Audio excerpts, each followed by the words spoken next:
एक आदमी 21 दिनों से भूखा बैठा है। सरकार कहती है कि हमने जान बचाई।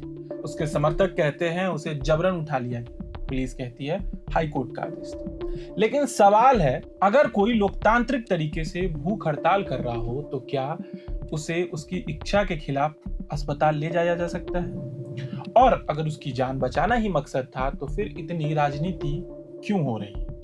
नमस्कार, मेरा नाम है आदर्श, आप देख रहे हैं प्रभात खबर। आज स्टूडियो में हमारे साथ मौजूद है हमारे साथी आयुष, और आज हम लोग बात करेंगे सोनम वांगचुक। कैसे हैं आयुष आप?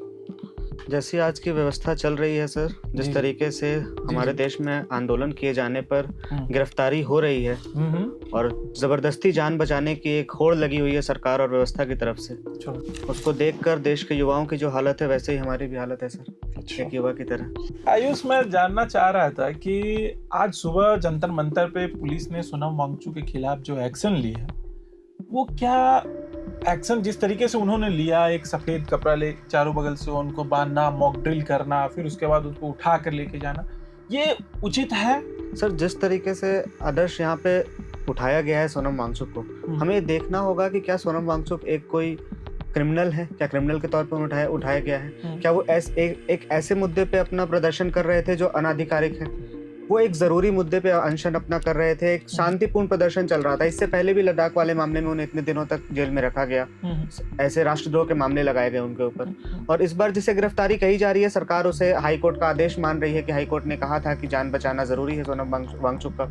तो सोनम वांगचुक के शायद जान बचाने के क्रम में उन्हें अस्पताल में ले जाया गया है।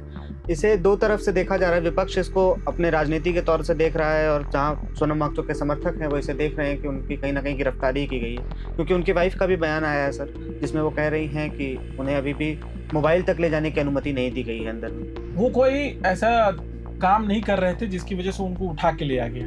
वो समाज के हित के लिए ही बात कर रहे थे, बच्चे के भविष्य के लिए ही बात कर रहे थे। लेकिन जिस तरीके से उनको उठाकर अस्पताल ले जाया गया, वो कहीं ना कहीं सवाल खड़ा कर रही है बार बार। तो अगर इस तरीके की प्रक्रिया रही, अगर लोकतंत्र में इस तरीके का माहौल रहा, तो क्या लगता है आने वाले समय में लोग आंदोलन करेंगे या फिर और जो विपक्ष है इस पे और भड़केगी? मुझे लगता है सरकार को इस बात को थोड़ा गंभीरता से लिया जाना चाहिए था। सिर्फ सोनम वांगचुक के अनशन को तोड़वाने के और भी तरीके हो सकते थे।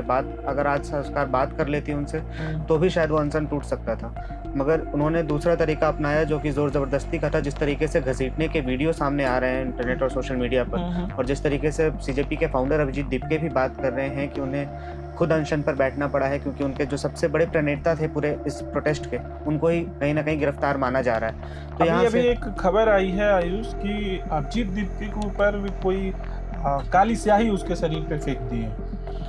मुझे लगता है सर, इसको हमें इस तरीके से देखना चाहिए आदर्श की ये नफरत, मैं सोच रहा हूँ कि ये नफरत क्यों, जिसमें कि अभिजीत बोल भी चुके हैं कि मेरी पार्टी राजनीतिक पार्टी नहीं है, वो पहले बता चुके हैं। तो फिर इतना नफरत क्यों किया जा रहा है और कौन है वो लोग? आदर्श, इसको इस तरीके से देखना चाहिए कि जो राजनीति यहाँ पे घूम रही है, अभिजीत दीपके के साथ विपक्ष के बड़े बड़े नेता सामने आए हैं। जब से सोनम वांगचुक की गिरफ्तारी कह सकते हैं हुई है, तब से ममता बनर्जी से लेके एनसीपी शरद पवार, सभी विपक्ष के नेता, संजय सिंह मिलने गए थे, अरविंद केजरीवाल खुद मिलने गए थे, कांग्रेस के बड़े नेता उनसे मिलने जा चुके हैं। तो ये जो विपक्षी घेराबंदी है, जो इंडिया गठबंधन के नेता उनसे मिल रहे हैं लगातार, ये कहीं ना कहीं सत्ता पक्ष के मन में इस डर को पैदा कर रहा है और सत्ता पक्ष के समर्थकों के द्वारा ही माना जा रहा है, जैसा कि सोशल मीडिया पे चल रहा है कि अभिजीत दीपके पर यह हमला जो कि फेंकर किया गया है वो हुआ है। इन सब बीच में अभी एक और खबर आई शुरुआत में ही कि अभिजीत दीपके बोले कि ये आंदोलन टूटेगा नहीं, आंदोलन जारी रहेगा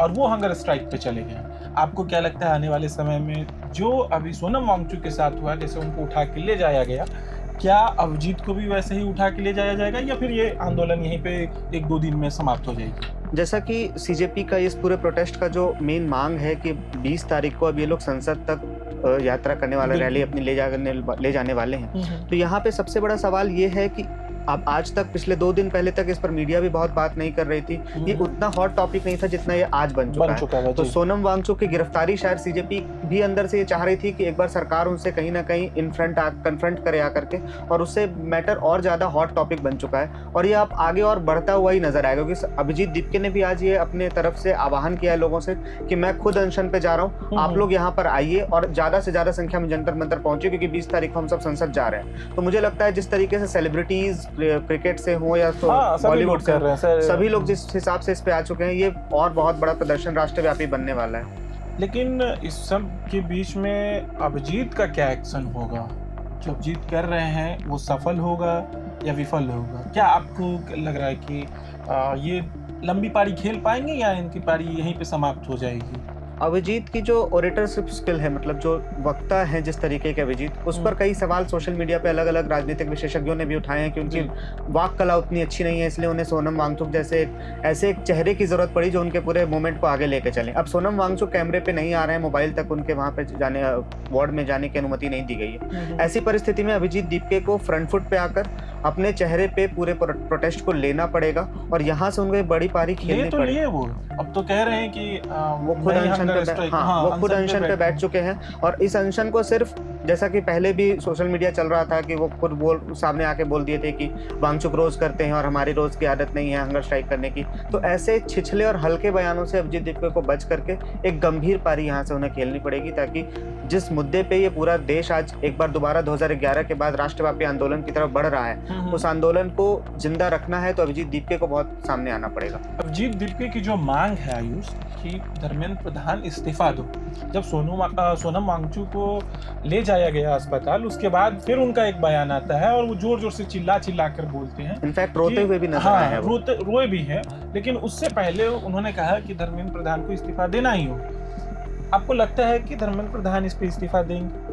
मुझे लगता है आदर्श की भाजपा यहाँ पे इसको एक अपने प्राइड का मामला ले चुकी है के तौर पे, क्योंकि धर्मेंद्र प्रधान कोई छोटे मोटे मंत्री नहीं है, उनका एक बहुत बड़ा ओहदा है पूरे पार्टी में, और जिस तरीके से उनका इस्तीफा पूरे सरकार के लिए बैकफुट नजर आएगा।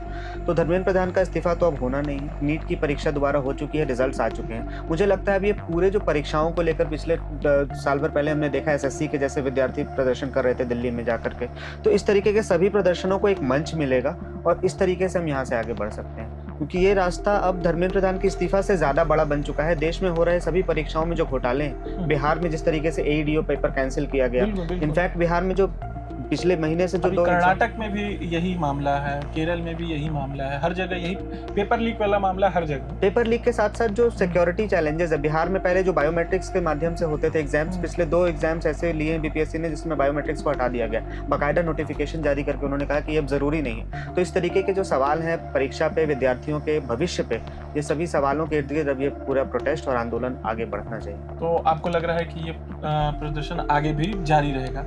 लेकिन सवाल ये है कि सोनम वांगचुक कल रात भी जो वीडियो जारी किए थे उसमें उन्होंने कहा था कि मैं शरीर से कमजोर हुआ हूँ, दिल हमारा अभी भी उस तरीके से मजबूत है, हम 20 तारीख को लड़ेंगे, असली लड़ाई हमारी 20 तारीख को। क्या लगता है 20 तारीख को ये कितना इम्पैक्ट क्रिएट कर पाएंगे सत्ता पक्ष पर? ये अभिजीत, क्योंकि सोनम वांगचुक अब प्रत्यक्ष रूप से कहीं भी नजर नहीं आ रहे हैं। अब अभिजीत दीपके और CJP के जो लीडर्स हैं उनको इस पूरे आंदोलन को अपने हिसाब से फ्रंट फुट पे लेकर चलना पड़ेगा। लेकिन उनके साथ तो पूरे विपक्ष साथ देने को तैयार है, जैसे कि कल सोनिया गांधी आई थी शायद। ये एक जरूरी पेंच हो सकता है आदर्श मेरे ख्याल से इस पूरे मामले में, क्योंकि अगर विपक्ष जिस तरीके से जैसे ही CJP के साथ आएगी तो ये जो मांग है व्यवस्था की मांग, ये सरकार के जो भी सरकार में होगा, ये व्यवस्था पेपर लीक भाजपा के कार्यकाल की पहली घटना नहीं है, ये लगातार हमारे विद्यार्थियों के साथ होता रहा है। तो ऐसी परिस्थिति में विपक्षी दलों का आना, और जैसे कर्नाटक की आप कहानी सुना रहे, कर्नाटक में कांग्रेस की सरकार है, अगर कांग्रेस उस मंच पे आती है तो कहीं ना कहीं राजनीतिकरण पार्टी का हो जाएगा इस पूरे प्रोटेस्ट का, और प्रोटेस्ट धूमिल होता हुआ नजर आएगा। तो इसलिए जरूरी है कि राजनीतिक पार्टियों से बचाकर CJP अपने जिस मकसद पे चल रही है, यदि उस मकसद पे हम चलेंगे, CJP चलेगी, तो हम कहीं ना कहीं इस प्रोटेस्ट को आगे जाते हुए देख पाएंगे। तो फिलहाल के लिए आज प्रभात खबर में इतना ही था। बाकी सोनम वांगचुक के हेल्थ से लेकर कुछ भी ऐसा अपडेट आता है तो फिलहाल के लिए आज इतना ही है। बाकी कुछ इस तरीके का होता है तो हम लोग आपको तुरंत बताएंगे। फिलहाल आप बने हुए रहिए प्रभात खबर के साथ। हमारे साथ थे आयुष, मैं हूँ आदर्श। देखते रहिए प्रभात खबर। प्रभातखबर.com, विश्वास वही, रफ्तार नहीं।